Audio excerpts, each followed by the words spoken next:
Welcome to Immigration Quicktake. This is Ellie Rutledge with the American Immigration and Lawyers Association. Last night, House Majority Leader Eric Cantor lost his primary election to Tea Party conservative David Brat. Here to discuss what this development may mean for immigration reform in the House is Chen, Director of Advocacy at AILA. Greg, thanks for joining me. First off, what role did immigration reform play in last night's results? Well, Ellie, that is the question that many people are now asking. And the real issue to look at in Cantor's race is that he was voted out because he was viewed extremely poorly among his own constituents in district.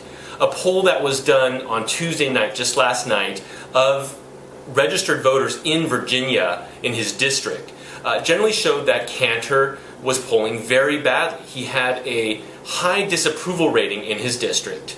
By contrast, the issue of immigration reform done in that poll showed that over 70% of the registered voters, in fact, supported immigration reform getting done. So for Republicans who are looking at Cantor's loss as some kind of bellwether for how they should act on immigration reform, the story should not be that immigration reform is something to run away from.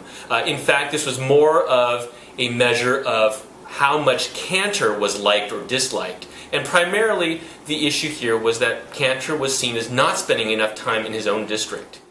Thanks, Greg. All eyes are focused on Representative Cantor today, but are there other events that may be impacting the chances for reform? Yes, and with respect to immigration, a couple of other cases to look at. Senator Lindsey Graham in South Carolina, he won his primary handily, despite being attacked by opponents as being pro-immigration reform. And as we all know, he played a major role in getting the Senate bill passed last year. So he really has been a major supporter of immigration reform, but he won his primary handily and got the 50% needed to avoid a runoff. Another election where the same dynamic played out is in North Carolina with Representative Renee Elmers, who also won her primary despite her support for immigration reform.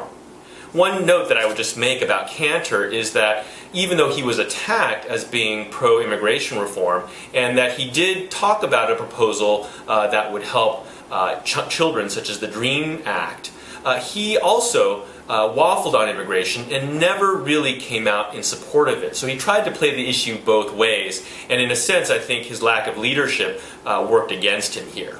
Many are saying that Representative Cantor's defeat means immigration reform is dead. Is that accurate? The real answer to that question is going to lie with where the Republican leadership stands at this point, given Eric Cantor's major loss. And that loss was of epic and historic proportions, because it just hasn't happened in recent years, if at all, that a leader in his position has been challenged and lost in a primary in such a surprising way and with more than a 10% margin. So the Republican Party needs to figure out which direction it's going to go, and also it needs to contend with the momentum that the Tea Party will now have, having taken out Eric Cantor from his position. Well, what does that mean for immigration reform? We are in a position now of wait and see, and we're going to have to take the next several weeks to find out how things shake out in the party. I still think there is hope for reform, and the important thing to look at is the fact that we still have real support among voters for reform to get done. The results from the primaries in Cantor's own district with the polling information I shared a moment ago, as well in Senator Graham and Elmer's districts, those are all indications that there is real continuing support for immigration reform, and that's the momentum that is going to carry things through. So we know this will get done inevitably, and the question is just when. Thank you, Greg, for joining us. For the rest of you, please stay tuned for more updates from the American Immigration and Lawyers Association.